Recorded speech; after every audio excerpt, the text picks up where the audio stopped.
আছে। তা আমরা সহজ পন্থাগুলো কেন অবলম্বন করি না?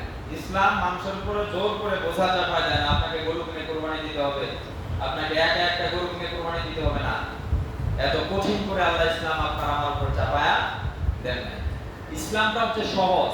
আমরা যদি এই সহজ ইসলামটাকে বুঝতে চাই, আর আমরা যদি এটা বোঝাতে চাই, কিছু কিছু ক্ষেত্রে দেখা যায় সহজ ইসলাম যখন আমরা মানুষের সামনে উপস্থাপন করি, তখন পাবলিক শ্রোতা যারা আছে তারা হুজুরের চেয়ে বেশি বুঝে অধিকাংশ ক্ষেত্রে। যে হুজুর আর কি জানে, সব সাধারণ মানুষ জানে। এরকম তো অনেক জায়গায় হুজুরের বিরুদ্ধে দিয়ে দেয় অনেক মুসল্লিরা, এরকম আছে না অনেক জায়গায়। হুজুর কি জানে, আমরাই তো সব জানি। অথচ বিসমিল্লাহ বড়টাও সঠিকভাবে বলতে পারে না, তার ভিতরে বোম মারলে বিসমিল্লাহ শব্দের অর্থ বলতে পারবে না, ওই হুজুরের চেয়ে বেশি জানে। এরকম মানুষ আছে না নাই? যে হুজুরদের কাছ থেকে পরামর্শ নেবেন, সঠিক কথাগুলো আপনারা আমল করার চেষ্টা করবেন। তাহলে আমরা কোরবানি করব, কোরবানির প্রথম শর্ত আল্লাহ সুবহানাহু ওয়া তাআলা দিল ফাসাল্লি, সালাত পড়া। সালাতের সাথে আমাদের কোনো সম্পর্ক নাই। যদিও আল্লাহ সুবহানাহু ওয়া তাআলা কোরআনুল কারীমে আরেক জায়গায় বলেছেন যে ওয়ালা তাজিরু ওয়াজিরাতু উযরা উখরা, কেউ কারো পাপের বোঝা বহন করবে না। অর্থাৎ আমি অপরাধ করি, আমি পাপ করি, আমি সালাত করি না, আমার এই পাপের বোঝা কি আপনারা কেউ বহন করবেন না?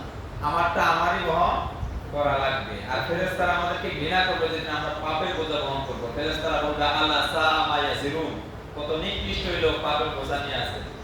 তা আমার পাপের বোঝা আল্লাহ অন্য কারো ঘাড়ে চাপায়া দিবে না, অন্য কারো পাপের বোঝা আমার ঘাড়ে এনে চাপায়া দিবে না। তবে কিছু কিছু পাপ সবার আমলনামায় ঢুকে, সেটা হচ্ছে সাদকায়ে জারিয়ার মতো। কেউ খারাপ কাজ আপনাকে শিখালো, আপনি ওই খারাপ কাজটা শিখলেন, ও যতদিন খারাপ কাজ করবে ওই শিখে ততদিনের গুনাহ যে শিখাইলো ওর আমলনামায় ঢুকবে। এজন্য মানুষকে শিখাইলে ভালো কিছু শেখানো লাগবে, মানুষকে পরামর্শ দিলে ভালো পরামর্শ দেওয়া লাগবে, খারাপ পরামর্শ কখনো দেওয়া যাবে।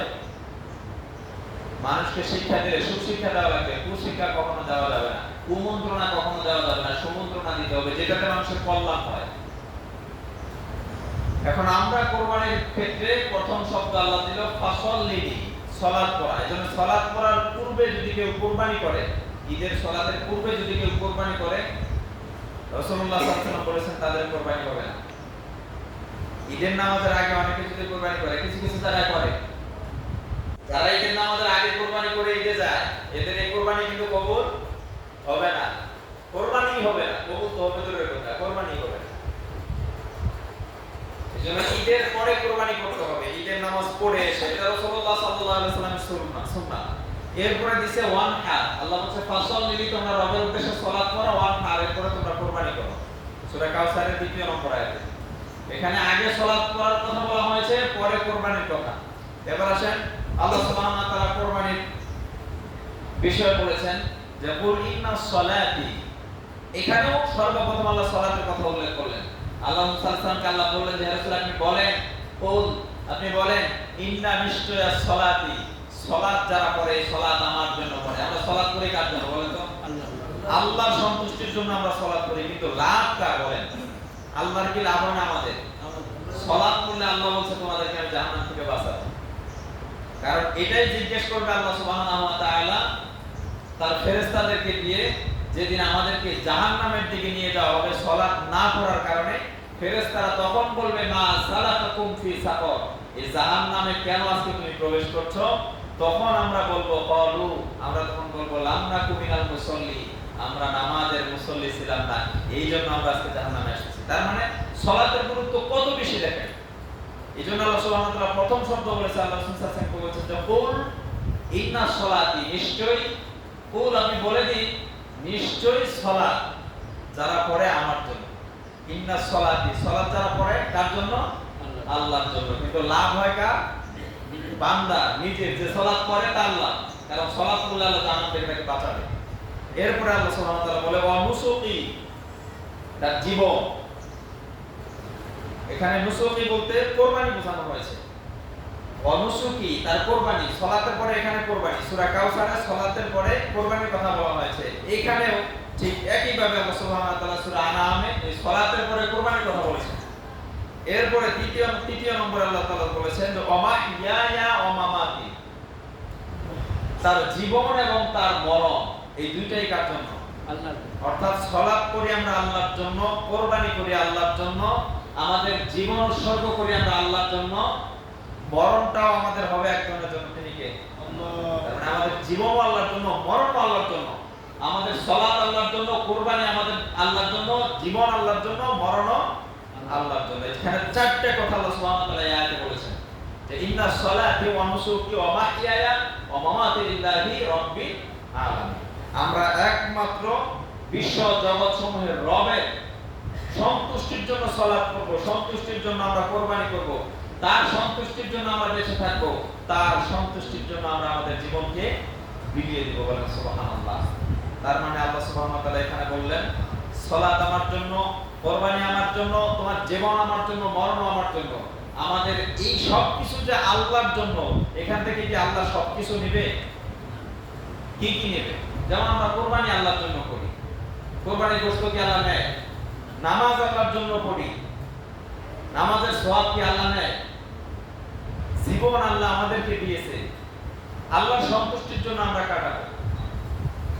এরপর মৃত্যু আল্লাহ সুবহানাহু ওয়া তাআলা আমাদেরকে দিবেন, আমাদের কাছ থেকে কি নিবেন আল্লাহ এখানে? এই ব্যাপারে অন্য জায়গায় কথা আছে। তাহলে আমরা যেটা বোঝাতে চাচ্ছি সবকিছু আমরা একজনের সন্তুষ্টির জন্য। এখানে কুরবানির উদ্দেশ্য, বোঝানোর উদ্দেশ্য হচ্ছে এটাই যে একমাত্র আল্লাহর সন্তুষ্টির জন্য যারা আমরা কুরবানি করব, তাদের কুরবানি কবুল করবেন কে?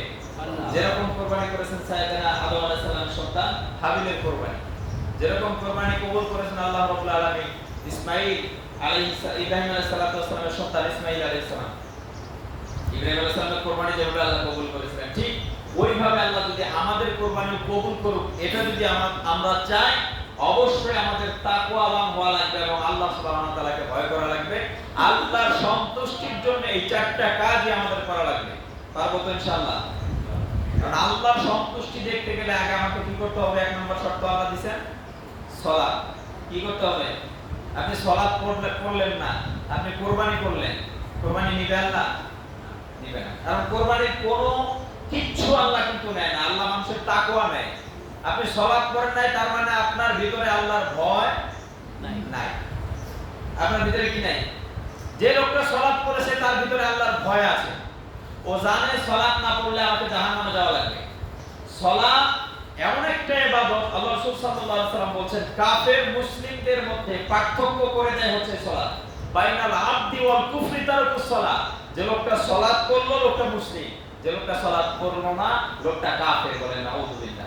তারপরে সালাত এমন একটা ইবাদত, এটার সাথে যদি আপনার সম্পর্ক নিয়মিত থাকে, আল্লাযিনা হুম ফি সালাতিহিম দাইমুন, আল্লাহ বলেন যারা নিয়মিত সালাত আদায়কারী ওই লোকটা কেবলমাত্র মুসলিম, আর যে নিয়মিত সালাত করে না লোকটা কি?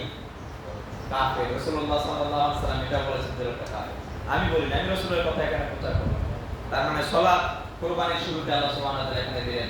এখন আপনারা যারা আছেন এই মসজিদে এবং যারা উপস্থিত হয়েছেন, আপনারা যদি সালাত না পড়েন, আপনি কুরবানি হাজী সাহেবের সাথে দিলেও কোনো লাভ হবে না। মক্কার ইমাম দিয়ে এটা জবাই করলেও কোনো লাভ হবে। যেন প্রথম শর্ত হচ্ছে আপনি আল্লাহর সন্তুষ্টির জন্য কুরবানি করেন, আলহামদুলিল্লাহ, এতে কোনো সমস্যা আমাদের নাই।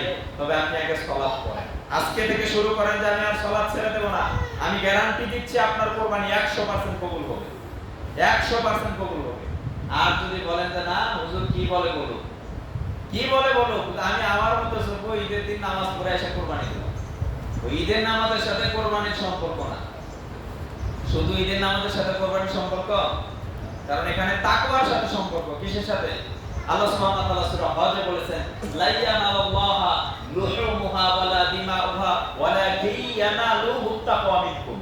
এখানে আল্লাহ সুবহানাহু ওয়া তাআলা বলেছেন এই যে একটু আগে বললাম আমাদের সালাত আল্লাহর জন্য, কুরবানি আল্লাহর জন্য, জীবন আল্লাহর জন্য, মরণ আল্লাহর জন্য, কিন্তু কোনোটাই আল্লাহ নেয় না। আল্লাহ কি নেয়? এখানে আল্লাহ সুবহানাহু ওয়া তাআলা বলেছেন আপনি সালাত করেন, আপনি আল্লাহর সন্তুষ্টির জন্য কুরবানি করবেন। আল্লাহ বলেন লা ইয়ানালুল্লাহা লুহুমুহা, আল্লাহর কাছে কখনো পৌঁছে না, কখনো যায় না লুহুমুহা, তোমার এই কুরবানির গোশত, ওয়া দিমাউহা, তোমার এই পশুর রক্ত, কোনোটাই কিন্তু আল্লাহর কাছে যায় না। আল্লাহর কাছে কি যায়?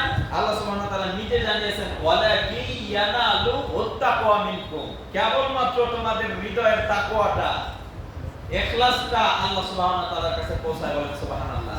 তার মানে আপনার ভিতরে আল্লাহর ভয় আছে না নাই, তাকওয়া আপনার ভিতরে আছে না নাই, এইটা যদি আপনার ভিতরে থাকে আল্লাহ ওইটাই শুধুমাত্র নিবে, আর কিচ্ছু আপনার দিবেন না। আপনি সালাত করছেন, আল্লাহ আপনার সালাত নিবে না।